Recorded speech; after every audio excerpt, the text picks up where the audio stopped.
Millions of people still live on less than $1 a day. A new report on investments to ending poverty by development initiatives shows the global entity found the number of people living in poverty has soared in sub-Saharan Africa, while figures of poor people across the world have declined. They're using data to help stem poverty. The gap between the incomes of the poorest 20% in Africa and the rest of the population is growing, is widening. So we're seeing increase in inequalities.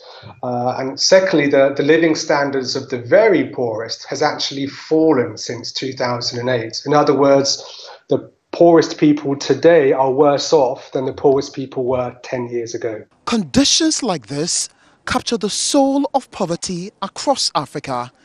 It is unbearable to think that people have to live this way every day, but a few others can afford better standards.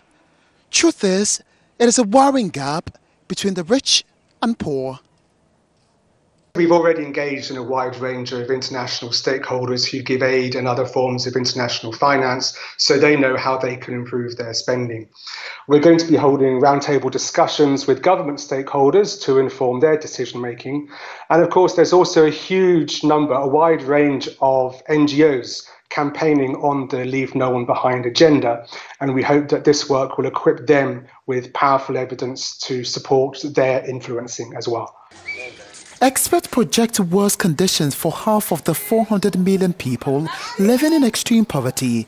But they also believe measures can be taken to ensure there's sufficient food, water and shelter for everybody. We need to invest much more in social protection schemes such as safety nets.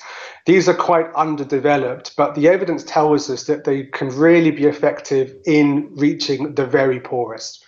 Secondly, we need to scale up investments in human capital, in health, in education. These investments are a win-win. They're good for people and they're good for the economy.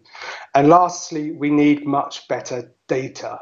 We need investment in nationally owned data infrastructure so that we know exactly who is being included, who is